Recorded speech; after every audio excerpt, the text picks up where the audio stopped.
Hi, how are you? My name is Scott Ratner, and I've got a few ideas on packet tricks. I'm a big believer in packet tricks. They work very well for me. I know that if you're a great card worker, you can take an ordinary pack of bicycle cards and entertain people for hours on end. The difficulty with that for anyone who's less than really a great card worker is not only the fact that you need to know a wide variety of sleights and be very good at them, but also every trick requires setup. So getting cards set up for another trick becomes a complication. That's just one more difficulty involved. Now, certainly if I do a walk around show, I'm going to carry around a regular pack of cards, maybe set up for an F1 Nitro card to wallet, or Red Hot Mama, or a Triumph, Venom Triumph, or something like that. Um, so I will use those and I will have that with me. However, I do also carry packet tricks. Now, I know that people say that if you're doing packet tricks, it's always best to take them out of a deck of cards. It's less suspicious that way. I quite agree. However, dependent upon my need or my circumstance, I'll treat this differently. If I'm doing for everyday carry, I don't want to carry around a full box of cards. So I'll carry a packet wallet. I prefer accordion style packet wallets because they only put the pressure of 2 packets on every hinge. Hopefully that makes sense. Other packet wallets, very nicely made sometimes, but they'll be hinged on one end and you'll have beveled packs of cards, and that puts pressure on the edges and the corners. It wears out the cards. This way I can have a very thin packet wallet right here. And when I say thin, this is kind of interesting because this actually has one packet in it that has a lot of cards. I have Strange Travelers in there, which requires 20 cards. So the fact that this can be so thin and put so little pressure on the cards really makes it ideal. I have a little mark here that's not the classiest way to go, but I just have a little blue tape here that tells me the orientation of this packet, knowing which side is up and also which way they're facing. So as I say, I have Strange Travelers here. I have Sidewalk Shuffle here that I make out of, I don't like the blank cards, so I make them out of parts from Michael Skinner's Ultimate Card Monte. I have Going Up, which is a new effect, which I really like. It's very visual. And I have Entourage, which is, in my opinion, the best version of a wave style effect. Admittedly, every different type of wave style effect has its own advantages and disadvantages. For me, this is the one that works best. Anyway, that's what I'll carry for everyday carry. However, if I'm doing a walk around show, I want to be taking the cards ideally from a pack of cards. So I think invented is overstating the word, but I've come up with a packet trick box.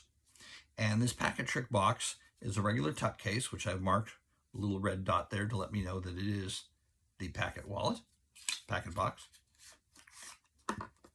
Inside, I have the same 4 packet tricks that I mentioned for the little thinner packet wallet, but it also includes one other packet trick, which is the John Bannon's Power of Poker, just 10 cards, another 10 cards.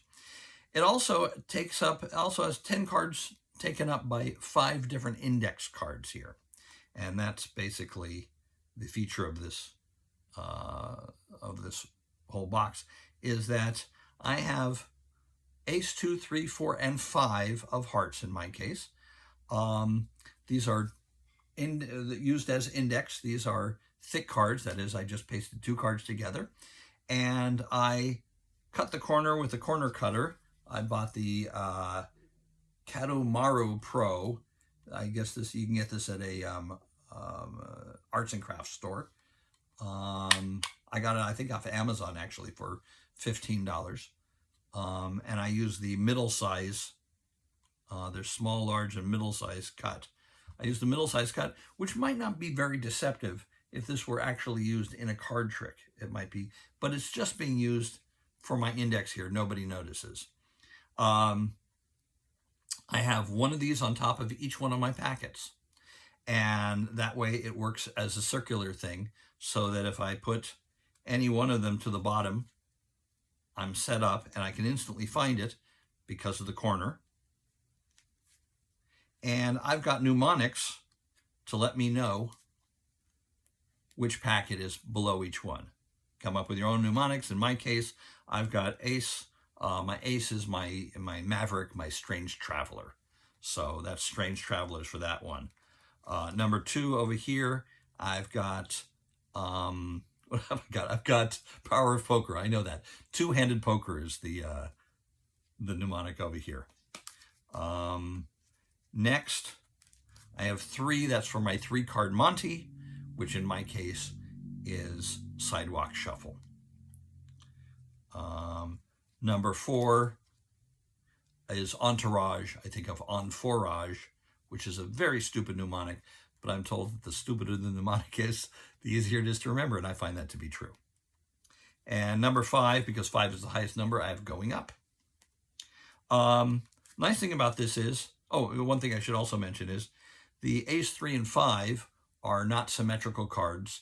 They give you a clue to their orientation, in this case, for the heart going this way.